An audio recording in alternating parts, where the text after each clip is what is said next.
वंदे मातरम। इस पुस्तक में आज हम पढ़ेंगे। बाबा ने कहा, बच्ची जाओ, दक्षिण भारत में मेरे लाखों भक्त हैं, उनकी सेवा करो। इस विषय पर दादी हृदय पुष्पा जी अपने अनुभव इस प्रकार सुना रही हैं। तो चलिए आज हम इसे पढ़ते हैं। दादी हृदय पुष्पा जी। दादी जी यज्ञ के आदिकाल से ईश्वरीय ज्ञान में आई। लौकिक परिवार में इन्होंने ही सबसे पहले ईश्वरीय ज्ञान प्राप्त किया और बाद में अपने पूरे परिवार को ज्ञान में ले आई। दादी चंद्रमणि जी इनकी छोटी बहन थी।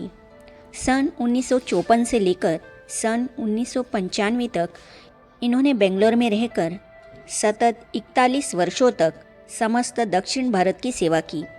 15 जुलाई 1995 को बेंगलोर में ही इन्होंने नश्वर देह का त्याग किया। सन 1954 में उत्तर दिशा से निकली ज्ञान गंगा ब्रह्मा कुमारी दादी हृदय पुष्पा जी दक्षिण की ओर बहते बहते उपवनों और पुष्पों की सुंदर नगरी बेंगलोर पहुंची थी। दादी हृदय पुष्पा जी का लौकिक परिचय। हैदराबाद सिंध में रतनचंद जमटमल सुल्तानी परिवार भक्ति दान पुण्य के लिए प्रसिद्ध था। रतनचंद जी की कोठी जहाज के रूप में बनी हुई 3 मंजिल की शाही इमारत थी। रतनचंद जी बहुत साहूकार व्यक्ति थे। इनकी पत्नी का नाम था सीता। इनके 9 बच्चे थे। पहली संतान थी बच्ची, जिसका नाम था बड़ी लक्ष्मी। दूसरी थी बम अर्थात पार्वती। तीसरी थी छोटी लक्ष्मी। चौथी थी किक्की और 5वीं थी टिक्कन अर्थात हृदय पुष्पा जी। छठवां था तीर्थ। 7वीं थी मोतिल अर्थात चंद्रमणि जी। 8वां था परसु जो नवनंद की गोद में गया था और 9वीं थी पारी अर्थात पार्वती। इनमें लक्ष्मी, टिक्कन, मोतिल और पारी ईश्वरीय यज्ञ में समर्पित हुई थी। दादा रतनचंद जी बड़े व्यापारी थे। कोलंबो में उनकी 3 बड़ी दुकानें थीं। टिक्कन बचपन से ही बहुत भावुक थी। एक दिन घर में बैठी हुई थी कि अचानक उसको आभास हुआ कि कोई बुला रहा है। उसको यह महसूस होने लगा कि श्री कृष्ण बुला रहा है। वह सोचने लगी कि श्री कृष्ण कहाँ है। इस तरह के अनुभव उसको बार बार होने लगे तो वह सोचने लगी कि वह मुझे क्यों बुला रहा है। टिक्कन इस सोच में इतना मगन हो जाती थी कि सुध-बुध खो बैठती थी। इसे देखकर दादा रतनचंद जी ने उनको नाम दिया टिक्कन। आगे चलकर लौकिक में उनका यही नाम अर्थात टिक्कन शाश्वत हो गया। सिंधी शब्द टिक्कन का हिंदी अर्थ है सोच में तल्लीन लड़की। एक दिन जब टिक्कन गीता पढ़ने बैठी तो उस ग्रंथ से एक ज्योतिर्बिंदु प्रकाश फैलते हुए ऊपर आ रहा था। उस प्रकाश में मुरलीधर श्री कृष्ण भी दिखाई पड़ा। उसके बाद एक अव्यक्त वाणी सुनाई पड़ी कि दादा के पास जाने से मैं तुमको मिलूंगा। इस तरह परमपिता परमात्मा शिव पहले से इनकी बुद्धि रूपी धरनी को तैयार कर रहे थे ताकि ईश्वरीय ज्ञान का बीज सहज रूप से प्रकट हो सके। दादी हृदय पुष्पा जी के शब्दों में उनके ईश्वरीय ज्ञान में आने की कहानी इस प्रकार है। शादी से मुझे घृणा थी। क्यों थी यह पता नहीं था। बचपन से ही मेरा यह संस्कार था कि जब भी अपने संबंधियों में से किसी की शादी की सूचना मिलती तो मुझे बहुत दुख सा अनुभव होता था। शादी से मुझे घृणा थी। मुझे इस घृणा का कारण समझ में नहीं आता था, परंतु जैसे जैसे मेरी अपनी शादी के दिन निकट आते जा रहे थे मैं रोती रहती थी। शायद मेरी अंतः चेतना में निर्विकारी जीवन की उत्कट इच्छा थी। आखिर जब मेरे विवाह का समय आ पहुंचा तो मुझे ऐसा लगा कि मेरी मृत्यु का दिन आ गया है। मेरा विवाह तो हो गया, परंतु पति के प्रति मेरी दृष्टि में वासना भाव रिंचक भी न था। पति बीमार रहते थे और मैं एक नर्स की तरह उनकी देखभाल तथा सेवा करती थी, परंतु मेरे मन में कभी भी मोह भाव अथवा पति पत्नी के संबंध का भाव पैदा नहीं हुआ। बहुत सेवा और इलाज के बावजूद भी विवाह से 6 मास के अंदर ही पति का देहांत हो गया। मेरे माता पिता को इस बात का बहुत दुख हुआ।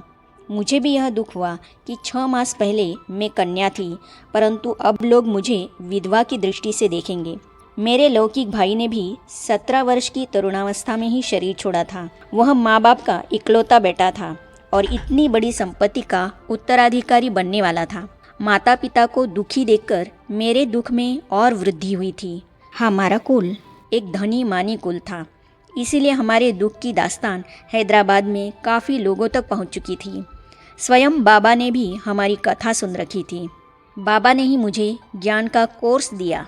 दूसरी ओर सिंध में इस बात की भी धूम मची थी कि ओम बाबा के सत्संग में कोई जाता है तो उसे परम शांति का अनुभव होता है और अनेकों को श्री कृष्ण का भी साक्षात्कार होता है। यह बात मेरे कान तक भी पहुंची। मैं दूसरे ही दिन बाबा के सत्संग में गई।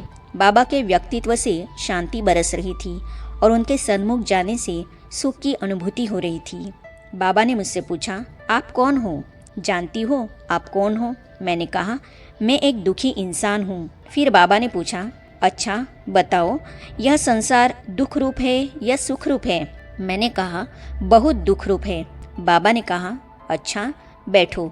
मुझे सामने बिठाकर बाबा ने अपने हाथ से एक मनुष्य का चित्र बनाया और उसकी प्रकृति में आत्मा अंकित की। उस चित्र पर उन्होंने मुझे समझाया, देखो यह शरीर तो 5 तत्वों का पुतला है और विनाशी है, परंतु इसके अंदर जो आत्मा है वह मन, बुद्धि और संस्कारों सहित है, चेतन है और अनादि अविनाशी है। बच्ची, ये 2 चीज़ें अलग अलग हैं। शरीर जल जाता है, आत्मा नहीं जलती। आत्मा एक शरीर से निकलकर दूसरे शरीर में प्रवेश कर जाती है। अब बताओ, आप दोनों में से कौन हो? आप यह 5 तत्व का शरीर हो जो कि जल जाता है, या इसमें जो आत्मा है आप वही हो? मैंने कहा, बाबा इस स्पष्टीकरण के अनुसार तो मैं एक आत्मा हूँ। तब बाबा ने कहा, बच्ची, आत्मा का स्वधर्म शांति है। अशांति तो प्रकृति के धर्म को अर्थात पर धर्म को अपनाने से होती है। अब बताओ, यह किसने कहा कि मैं एक दुखी इंसान हूँ?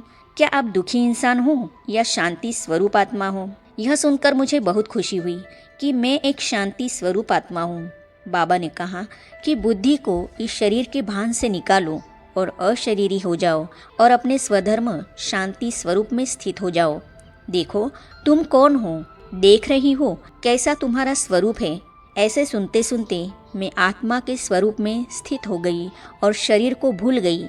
इसी बीच मैंने देखा कि आत्मा बिंदु स्वरूप है और वह ऊपर ऊपर उड़कर शरीर से अलग होती जा रही है।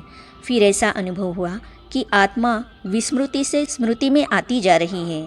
जैसे बादल दूर होने से चांद दिखाई देता है।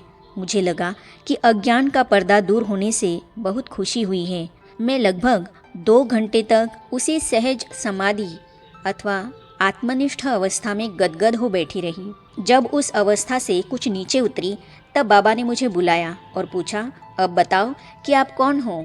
मैंने कहा, मैं एक आत्मा हूँ। बाबा ने फिर पूछा, अब आप दुखी हो या सुखी? मैंने कहा, मैं एक शांत स्वरूप तथा सुख स्वरूप आत्मा हूँ। मेरे जैसा सुखी कोई नहीं। बाबा ने पूछा, संसार दुख रूप है या सुख रूप? मैंने कहा, सुख रूप है। तब बाबा ने कहा, अच्छा आज का पाठ पक्का करना और फिर कल मैं दूसरा पाठ पढ़ाऊंगा।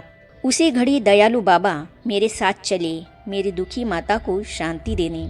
मैं जब बाबा के पास आई थी तो मन ही मन रोती हुई आई थी और अब हंसते हुए घर लौट रही थी।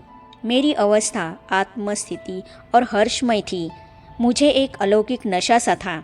मैंने घर में जाकर अपनी दुखी माता को भी यह ज्ञान वार्तालाप सुनाया। मैंने माताजी से कहा, आप रोती क्यों हैं? प्रकृति के बने शरीर तो नाशवान है ही, उनके लिए क्या रोना? आत्मा तो अजर अमर अविनाशी है। आप तो शांत स्वरूप हैं। माताजी को ये बातें बहुत ही अच्छी लगी।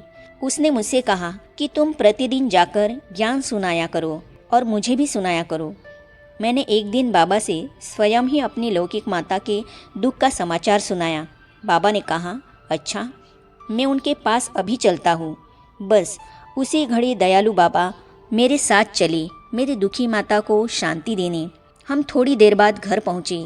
आहा, मेरी लौकिक माता बाबा को देखते ही एक सेकंड में देहभान को भूल गई और विष्णु चतुर्भुज का दिव्य साक्षात्कार करने लगी। अब उनके मुख पर मानसिक शांति की रेखाएं उभर आई और वे हाथ जोड़े ध्यान निमग्न बैठी थी। ध्यानावस्था से नीचे उतरने पर बाबा ने उन्हें भी ज्ञानामृत पिलाकर शीतल किया। जब मैं और मेरी माँ सत्संग में जाने लगे तो हमारे सारे दुख दूर हो गए। मुझे देखकर मेरे पिताजी को बहुत खुशी हुई। क्योंकि हर माँ बाप यही चाहते हैं कि उसके बच्चे खुश रहे। मैंने पिताजी से कहा, आप भी चलो दादा के पास। उन्होंने कहा, तुम लोगों को देखकर ही मुझे खुशी हो रही है, मुझे ज्ञान मिला, फिर वहाँ क्या जाना है। पिताजी में सिगरेट, शराब पीने के एवं तामसिक अन्न आदि खाने के दुर्व्यसन थे, इसीलिए वे सत्संग में आना नहीं चाहते थे। कुछ न कुछ बहाना बनाकर टाल देते थे।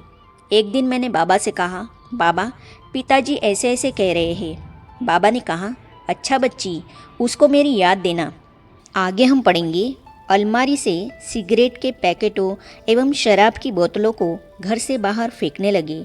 तो इन अनुभवों को हम पढ़ेंगे अगली कड़ी में। तो ये जानने और पढ़ने के लिए इस चैनल को सब्सक्राइब करने के साथ ही साइड में जो बेल आइकॉन है उसे भी क्लिक कीजिए, ताकि आने वाली सभी वीडियो और अब तक की सारी वीडियो आप तक पहुंचती रहेगी। ओम शांति।